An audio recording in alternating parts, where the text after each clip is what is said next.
একটা নির্বাচনের মধ্য দিয়ে একটা নতুন করে সংসদ তৈরি করে সরকার গঠন করে আমরা দেশটাকে আবার নতুন করে তৈরি করতে চাই। দেশটাকে ভালোভাবে একটা সুশাসনের দেশ, একটা ন্যায় বিচারের দেশ, ইনসাফের দেশ, হিন্দু মুসলিম ঐক্যের দেশ হিসাবে আমরা এটাকে গড়ে তুলতে চাই। এই লক্ষ্যে আমাদের এই জনগণের আশার আকাঙ্ক্ষার কারণে আগামী এই মাসের এই 12 তারিখে ভোট হবে, নির্বাচন হবে, তাই না? আপনারা একটু কথা বললে আমার পক্ষে কথা বলতে সুবিধা হয়, তাই কিনা বলেন দেখি। আপনারা যদি রেসপন্ড না করেন তাহলে মনে হবে যে আমি বোধহয় কথাটা বোঝাতে পারতেছি না আপনাদেরকে, বুঝছেন? এটা সুযোগ থেকে আসছে নাকি? সুযোগ কেন নিবা হবে নাকি? না নিলে তো চলে যাবে, আমরা ঠিক মতো কাম করে পারি মনে মানুষকে আমাদের উন্নয়ন হবে না, আমাদের ছেলে মেয়েদের লেখাপড়ার সুযোগ হবে না, আমাদের ভবিষ্যৎটা অন্ধকার। সেই কারণে এই নির্বাচন থেকে আমরা অনেক গুরুত্ব দিচ্ছি।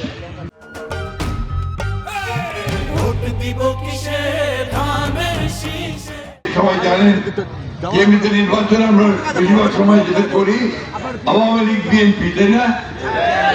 এইবার তো নৌকা আর ধানের শীষ, তাই তো? এইবার নৌকাটা নাই।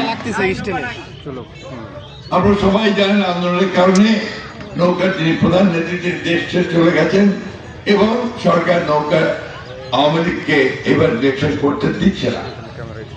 আমরা মনে করি এখন আমাদের রাজনৈতিক দলগুলো যারা আছি আমরা নিজেদের মধ্যে একটা নির্বাচনের সুন্দর পরিবেশ তৈরি করে আমরা নির্বাচন করতে চাই, তাই না? এখন আপনাদেরকে যেটা বুঝতে হবে যে আমরা 1971 সালে আমরা কিন্তু একটা যুদ্ধ করছিলাম। ফর্ম আছে তোমার?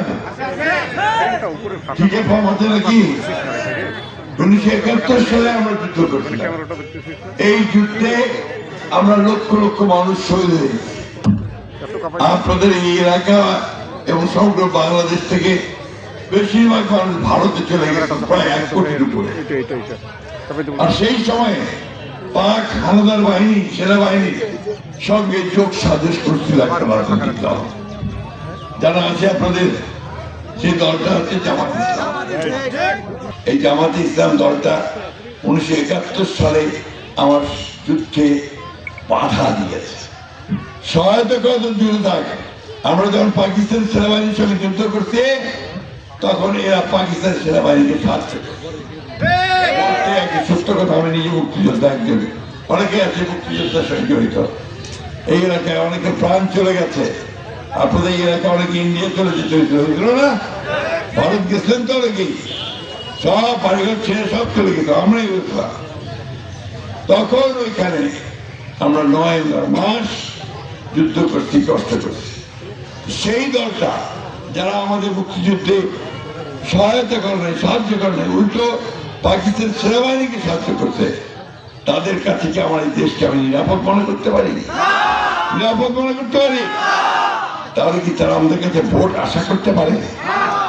বন্ধুগণ, এরা আবার হুমকি দিচ্ছে। এখন আমার সনাতনী ভাইদেরকে অনেককে হুমকি দিচ্ছে, এই তুমি ধানের শীষের লোকের কাছে যাবো না, ধানের শীষের কথা বলবো না, ভোট দিয়ে এগুলো বললে আপনারা আমাদেরকে জানাবেন, আমরা সাথে সাথে তার বিরুদ্ধে আইনি ব্যবস্থা গ্রহণ করব।